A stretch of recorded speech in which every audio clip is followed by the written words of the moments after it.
Mood and anxiety. Before we start discussing disturbance of mood, such as depression and anxiety, we needed to clear one philosophical issue which relates to physical and psychological manifestation. Biophysics problem deals with how come a psychological phenomenon emerges from a physical system. So if we are talking about complex system theory, we know this term called emergence. Emergence is a property characterizing the whole system which does not characterize the elements of the system. So in the brain, for example, one neurons or few neurons or even hundreds of neurons do not have a property such as personality, emotion, thought, and so on, consciousness, and so on. But the whole brain as a system has these characteristics which manifest under the term, the whole is more than the sum of elements. So just by stating that a mood, for example, and sensations are whole brain emergent properties, then we are actually dealing with the fact that we are going to look for a whole brain dynamics, whole brain organization when we are dealing with understanding depression, mania, anxiety, and so on. So the first thing to consider is the whole brain dynamics. Now let's look at what we know for fact as a very strong fact. One thing we know is that depression and anxiety are in time scales of weeks, months, and minutes. For example, for anxiety, we know that panic attacks take place in a minute range. They can happen very fast, over 5, 10 minutes, and maybe a little bit more. While in depression and mania, we know that these fluctuations are typically take place over weeks and months. We know that after antidepressant treatment, a patient should actually expect improvement in his depression only after 1 month, 1.5 months. So we are dealing with things that are related to mood, which take time and change over weeks and months. Now, what is the most important, what is the most relevant finding that we know about the dynamics underlying antidepressant effect? The most repeated finding relates to plasticity. What is plasticity? Plasticity means changes that happen in neurons which offer a better dynamic output-input relationships. In fact, plasticity involves increase in the number of dendrites and increase in the number of spines, and actually growth of neurons, and even growth of the number of neurons in the brain. The process of plasticity increase takes time because it involves metabolic events which have to do with intracellular growth, which take weeks. And we know that antidepressant medications, the SSRIs, are actually synaptogenetic and synaptoplastic agents. And once the serotonin reuptake inhibition is blocked, and there is more serotonin in the synaptic space, then there is a cascade of events, metabolic events that go into the cytoplasm of the neuron and reach the nucleus and release a promoter, which in turn creates growth of more proteins. And these proteins go out into the cytoplasm, and they are responsible for the increase of synapse and dendrites. So hyperplasticity has an antidepressant effect, and this has been repeatedly found also in different types of interventions like electroconvulsive therapy, which shows that with electroconvulsive therapy, we have the same effect of synaptogenesis, the same effect that we receive when we give antidepressant SSRI medications. So at this point, we are talking about global brain activity and synaptogenesis. In fact, if we assume these two assumptions, then the synaptogenesis effect should be global, should be spread out in the cortex. And in fact, we know that 60% of the neurons in the cortex respond to SSRIs, meaning that there is a whole spread synaptogenetic activity. Now, these two findings should direct us when we are thinking about neuromodulation.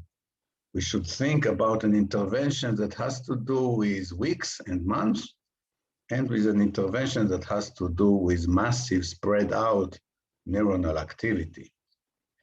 Now, the problem now is how does plasticity and synaptogenesis become relevant for brain activity in itself?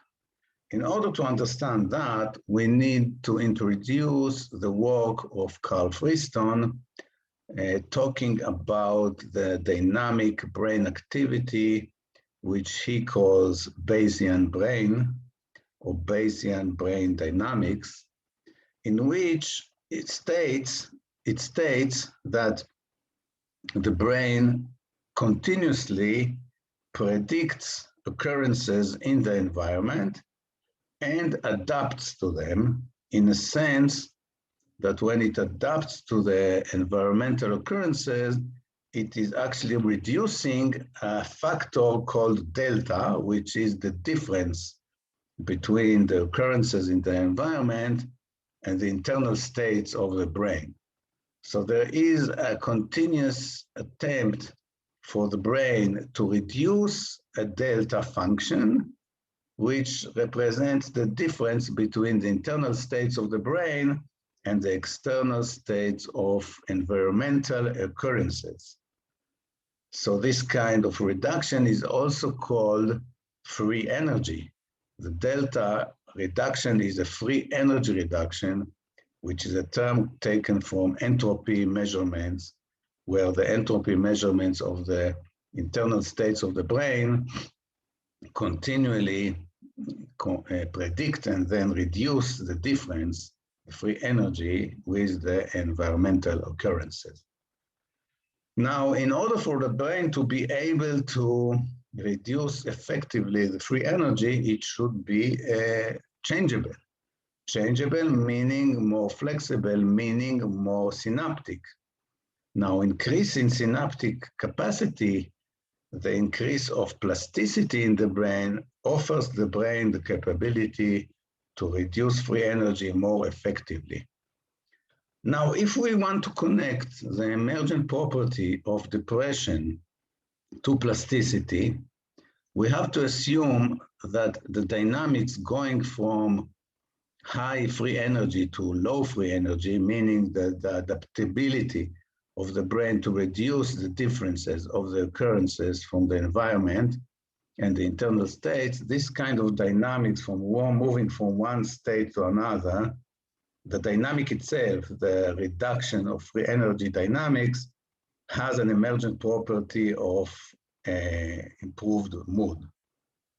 And if the free energy increases, meaning there is an increase in the difference between the internal states of the brain and the environmental occurrences, then we have an increase of free energy dynamics and moving from less adaptable to, from better adaptable to less adaptable states causes the emergent property of depression. In some sense, we can also adopt optimization dynamics, meaning that the brain optimizes the environmental occurrences by reducing free energy, so optimization dynamics would have an antidepressant effect, while de-optimization dynamics, increasing the free energy and non-adaptability, will cause an emergent property of depressed mood. So now, as you can see, we can tie together the major findings, that of increased plasticity as an antidepressant effect, that of whole brain dynamics as a whole brain adaptability state, and that of adapting to the environmental occurrences and the delta reducting or free energy reducing dynamics connected to the emergent property of mood. Now, we have to consider all of that when we want to intervene with neuromodulation. One rule that we can think of is that we need to intervene in neuromodulation spread out for huge cortical regions. So one way to think of it is maybe to reactivate or activate neural networks spread all over the cortex. We can maybe think of having a direct current stimulation or alternating current stimulation given in multiple locations at the same time in the cortex. On the other hand, we can think of stimulating pathways which are subcortical but have high connectivity and will themselves activate huge neural ensembles spread out in the cortex. And actually, from the studies that has been recently done with deep brain stimulation in depression, we see that the best effects of antidepressant effect by stimulating brain regions relate to bundles of white matter in the cingulate, which by themselves have massive connectivity connections going from the frontal, prefrontal, and other parietal and occipital regions in the brain.